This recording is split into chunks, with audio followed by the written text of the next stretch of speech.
1,00,000 మంది శివభక్తులతో కలిసి మహారుద్రాక్ష పూజలో పాల్గొనండి. వెంటనే కాల్ చేసి మీ పేరును నమోదు చేసుకోండి. నమస్తే రమగారు. నమస్తే జయ. రమగారు, తెనాలి రామకృష్ణ కథలు చాలా రోజులు అవుతుంది, ఒకటి ఏమైనా చెప్పుకుందామా? 2 చిన్న కథల్ని ఒక ఎపిసోడ్ గా చెప్దామా మరి? ఎందుకంటే తెనాలి రామకృష్ణ పెద్ద పెద్ద కథలు రావు, చిట్టి కథలు ఉంటాయి, బాగుంటాయి, సరదాగా పిల్లలకి వినిపించడానికి బాగుంటాయి కదా. వేరే ఇంకేం చెప్పద్దు, ఓన్లీ స్టోరీయే చెప్దాం. అట్లనే ఇక్కడ విజయనగర సామ్రాజ్యంలో రకరకాల, ఏ సామ్రాజ్యంలోనే ఏవో ఈతి బాధలు ఇబ్బందులు వస్తాయి కదా. ఈ ఈతి బాధలు ఏవో దొంగతనాలు బాగా జరుగుతూ ఉండేవట. కొంచెం సమ్మర్లో ఎండాకాలము అందరూ బయట చల్లగా ఉంటుందని బయట పడుకుంటారు, లేదా మేడల మిద్దెల మీద పడుకుంటారు. ఇళ్లలో దొంగతనాలు ఇలా బాగా కనపడుతున్నాయి. దొంగతనాలని రాజుగారు ఏం చేశారు, రాయల వారు గస్తీలు పెంచారు, ప్రజలు బాధపడుతున్నారని. అయినా ఏదో చిన్నదో పన్నదో దొంగతనాలు జరిగిపోతూనే ఉండేవి. అయితే తెనాలి రామకృష్ణుడు ఒకరోజు ఆయన దీని నుంచి సభ నుంచి తిరిగి వస్తుంటే ఆయనకి ఒక చెట్ల పక్కన తేళ్లు కొన్ని పాకుతూ కనపడ్డాయి. ఆయనకు ఒక ఆలోచన వచ్చి ఏం చేశాక, ఆయన మంచినీళ్ళు అది ఇట్లా చెంబు పుచ్చుకెళ్తారు. ఆ చెంబుని, ఆ మరచెంబు అనమాట, మంచినీళ్ళు పట్టుకెళ్ళి మనం బాటిల్స్ పట్టుకెళ్తాం కదా, ఆ మరచెంబులోకి ఓ తేలుని ఎక్కించుకున్నారు రోడ్డు మీద నుంచి. అదేముంది, అది మన ఏదైనా అడ్డం పెడితే అందులోకి వచ్చేసి వెళ్ళిపోతుంది. అవును, అంతే కదా. అట్టపెట్టెల్లో వాటిలో చిన్నప్పుడు మేము అలాగే పెట్టుకునేవాళ్ళు. తేళ్లు కాళ్ళజేర్లు గొప్ప సరదాగా ఉండేది, దాచుకునే వాళ్ళ. దాన్ని వచ్చి అప్పుడు గాజు సీసాలు ఉండేవి, ప్లాస్టిక్ డబ్బాలు లేవు మా చిన్నప్పుడు, చాలా తక్కువ. హార్లిక్స్, తర్వాత ఏమో బూస్ట్ అలాంటివి ఏమైనా కొంటే ఓవల్టీను, ఇంకోటి ఏదో కొనేవాళ్ళం. ప్రోటీన్ ఎక్స్ ఉండేవి మా నాన్నగారి కోసం, ప్రోటీన్ ఎక్స్ బాటిల్, అంతంత బాటిల్స్, గాజు బాటిల్. దాన్ని అలాగా అందులోకి ఎక్కించి మూత పెడితే అది అటు ఇటు అటు ఇటు కొంచెం గాలి వచ్చేలాగా చేయటం, అది పైకి వస్తుంటే చిటుకని మూత మూసేయటం. గొప్ప సరదాగా ఉండేది. చేసేవాళ్ళం కోతి పనులు. చీమల్ని కూడా, గండు చీమల్ని ఎక్కించుకోవడం ఉంటాయి కదా, నల్లవి పెద్ద చీమలు. మేము తేళ్లు, పల్లెటూరుగా మాకేం భయాలు పెద్దగా ఏం లేవు, తేళ్లు కూడా చేసేవాళ్ళు. అంటే మేమే అంత కాదు కానీ ఎవరైనా చేస్తే దాని గొప్ప సరదా అనమాట. అయితే ఈయన ఏం చేశాడు, ఆ తేలుని తెచ్చుకున్నాడు, తీసుకొచ్చిన తర్వాత ఏం చేశాడు, చిన్న అగ్గిపెట్టె లాంటిది, అప్పటికి ఇంకా అగ్గిపెట్టెలు రాలా.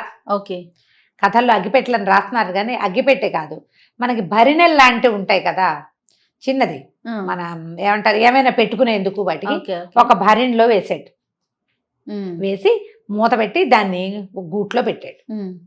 మామూలుగా దీపాలకి ఇప్పుడు మనకి ర్యాకులు అవి వచ్చినాయి కానీ ఇదివరకు ఏముండేవి, గూళ్ళు ఉండేవి, గోడల్లోనే గూడల్లే కట్టేవాళ్ళు, సామాన్లు పెట్టుకునేవాళ్ళు. గూడు ఒకటి ఉండేది, దేవుడి గూడు, దీపం గూళ్ళు, దీపాలు పెట్టుకోవడానికి గూళ్ళు. ఆ దీపాల గూళ్ళన్నీ పైనంతా పొగచూరిపోయి ఉండేవి. పాతకాలపు ఇళ్ళు ఇప్పుడు కొంచెం తక్కువే చూస్తున్నాం, కనపడతాయి వాటిలలో. అయితే ఈ గూట్లో పెట్టాడు. పెట్టిన తర్వాత సరే 4-5 రోజులు అట్లాగే గడిచిపోయింది. పాపం దానికి ఆహారం లేదు, అలాగే బతుకుతూ ఉంది. అది ఎప్పుడు మూత ఇస్తారని చూస్తూ ఉంటుంది పాపం. 4 రోజుల తర్వాత ఏమైంది, వీళ్ళింట్లో ఒక దొంగ ప్రవేశించేసరికి వీళ్ళు రాత్రి పడుకున్నారు. కొంచెం గాలి కోసమని వరండా వైపుకి పడుకున్నారు. ఏదో సప్పుడైంది, వారింది, ఏమండి దొంగ వచ్చాడండి అనేసరికల్లా, ఏమేవ్ మా పెద్దన్నయ్య రింగు చేయించి ఇచ్చాడు, ఉంగరం జాగ్రత్తగా పెట్టేవా అన్నాడు. మీరు నాకెక్కడిచ్చారు అంది ఆవిడ వెంటనే. అదేనే దీపం గూడు లేదు, అందులో భరిణిలో పెట్టాను, తీసి లోపల పెట్టావా అంటే, దీపం గూడు జోలేకి ఎవడొస్తాడండి, దొంగ వస్తే మాత్రం వాడు భోషాణాలు అవి వెతుకుతాడు, మన భోషాణాల్లో ఏముంది, మన బొంద, దీపం గూడు జోడికి ఎవడు వెళ్ళు, కాబట్టి అక్కడ ఉంటుందిలేండి పర్వాలేదని. దొంగ అనుకున్నాడు, అమ్మా భోషాణాలు వెతికేవాడిని, అనవసరంగా టైం వేస్ట్, ఏవో దొరికినవి తీసుకోవాలి. బంగారు పొంగరం వీళ్ళ పెద్దన్నయ్య చేయించింది ఇక్కడ ఉంది, దీపపు గూడు కనపడింది కదా, అన్ని గదుల్లోనూ దీపపు గూడునే. ఒక్కో గూడు వెతుక్కుంటూ వచ్చాడు, దేంట్లోనూ కనపడలా. అయితే ఏమైంది, ఒక వస్తువు తీయాలి కదా, ఈ దీపం గూడు దగ్గరకు వచ్చాడు. భరిణ అలాగా ముత్తడి భరిణ తగిలింది, ఉంగరాలు పెట్టే భరిణ అంతది. అదేంటి తీయంగానే రెడీగా ఉంది తేలు, టకీ మన ఆ తేలు ఏమిటి ఇట్లా ముట్టుకుంటే చాలు దానికి మనం ఏం చేయాలి, ఆ కొండ ఇట్లా ఇట్లా ఇట్లా కొడుతుంది, కెవ్వమన్నాడు. ఈయన ఎవరే అరిచారు పిల్లడా అని అడుగుతున్నాడు. ఎవరు గట్టిగా మూసుకున్నాడు. చూస్తే ఏముంది, దీపం దగ్గరికి వెళ్తే తేలు కుట్టింది కనిపిస్తుంది. ఆ తేలు ఏటో జరజరా పాకేసింది. వాళ్ళకేం భయమేం లేదు, మళ్ళీ కనపడితే కొట్టేసుకుంటారు. అక్కడి నుంచి ఇంకేం చేయాలో తెలియదు, ఏడుపు వచ్చేస్తుంది, భయం వేసేస్తోంది. పైగా రాత్రిపూట, మొదట అది తేలో పామో ఇంకోటో తెలీదు, తెలిసింది తర్వాత అది తేలని. నోరు గట్టిగా మూసుకుని 2 అడుగులు వేసాడు మెల్లిగా బయటకు వెళ్ళటానికి. రామలింగడు లేచి కూర్చున్నాడు. కనపడితే ఏముంది, కవి గారు కేకలు పెట్టాడంటే గస్తీ తిరుగుతున్న రాజభట్లు ఎవరో ఒకళ్ళు పరిగెత్తుకొచ్చేస్తారు. నోరు గట్టిగా మూసుకున్నాడు. మూలుగొస్తుంది, మూలుగు రాకుండా నోరు మూసుకుని నడుస్తుంటే పాపం పెద్దన్నయ్యకి ఉంగరం టైట్ అయినట్టుంది, బిర్రుగా అయింది పాపం, అందుకేనే మనకి ఇచ్చాడు అన్నాడు. వాళ్ళ ఆవిడికి నవ్వొచ్చింది, ఆవిడ కిసుక్కుమని నవ్వింది. వీడికి అర్థమైపోయింది ఈయన కావాలనే ఆ తేలుని తెచ్చి అక్కడ పెట్టాడు, చచ్చిన వీళ్ళింటికి రాకూడదు, ఇంకోసారి ఫ్రెండ్స్ అందరికీ చెప్పాలనుకున్నాడు అనమాట. నోరు గట్టిగా మూసుకుని బయటికి వెళ్ళాడు. ఈ లోపల గస్తీ తిరుగుతున్న వాళ్ళు ఎవరో బయటికి వెళ్ళేదాకా భయం వేసింది వీడికి. బయటికి వెళ్ళేసరికల్లా ఒక ఒళ్ళు మర్చిపోతారు, చేయి విదిలించుకుంటూ నడుస్తున్నాడు. ఈ గస్తీ తిరుగుతున్న కాపలా వాళ్ళు ఎవరో చూసి అరే ఎవడో అక్కడ నడుస్తున్నాడు రా, ఎవరా కవి గారి ఇంట్లో నుంచి వస్తున్నాడని పట్టేశారు. ఇక్కడ తేలు కుట్టింది, అక్కడ దొరికిపోయాడు. వాడు అనుకుంటూ నాకేమి దొరకలేదు, కవి గారి ఇంట్లో తేలు కుట్టింది అంటే ఏం చేస్తారు, తేలు మంత్రం వేయించుకోవడానికి పంపించారు వాడిని. తర్వాత వాడి పాత దొంగల లిస్టులో వాడి పేరు రాసుకున్నారనమాట. పిల్లలకి చెప్పాలి ఏదైనా తప్పించుకునేందుకు, అప్పుడు కూడా ఉపాయాలు ఉండేవి. ఇప్పుడే కాదు, మనం ఈ సినిమా చూస్తాం బేబీస్ డే అవుట్ కాదు, ఇంకొక పిక్చర్ ఏదో అదే పేరు మర్చిపోయింది,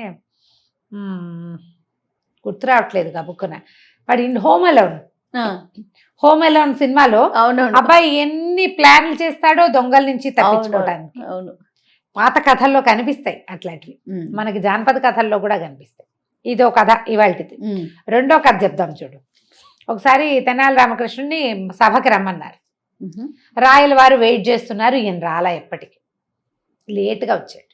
వచ్చేసరికల్లా ఆయన రాయల వారు అడిగారు, ఇంత ఆలస్యంగా వచ్చావేమిటి రామకృష్ణ, పొద్దున 10 నుంచి నీకోసం చూస్తున్నాం, ఇంత ఆలస్యంగా వచ్చావంటే, మా చంటివాడు ఈ చిన్న అబ్బాయి చాలా గొడవ మహాప్రభు, వాడిని వదిలించుకొచ్చేసరికి ఈ సమయం పట్టింది, వాడు చాలా మారం చేశాడు ఇవాళ, మా ఆవిడ వాడిని హ్యాండిల్ చేయలేకపోయింది, నేనే హ్యాండిల్ చేయవలసి వచ్చింది, అంచేత ఇంత సమయం పట్టిందంటే ఆయన అన్నాడు, ఇంతకంటే సాకేం దొరకలేదా, పిల్లల్ని హ్యాండిల్ చేయడం కష్టమా ఏమిటి, పిల్లడు నేను సభకెళ్ళి వస్తాను అని చెప్పవు, పిల్లడికి ఏదైనా ఒకటి కావాల్సింది కొనిపెట్టడమో ఏదో ఒక వస్తువు చేతులు పెడితే వాడే ఊరుకుంటాడు, నీకు అది కూడా రాదా అన్నాడు ఆయన.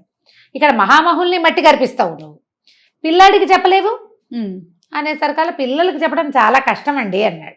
నేను నమ్మను రామకృష్ణ, నువ్వు ఏదో ఒక ఆలస్యం చేసి పిల్లవాడికి సాకు చెప్తున్నావు,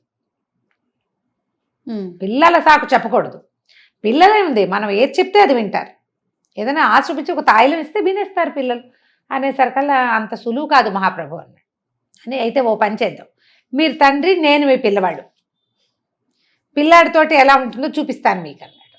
సరే రాయల వారు ఒప్పుకున్నారు దానికి. ఈయన వెళ్ళాడు, రాయల వారి దగ్గర కూర్చున్నాడు. బజార్ వెళ్దాం నాన్న అని ఏడవటం మొదలుపెట్టాడు. సరే బజార్ తీసుకెళ్ళారు.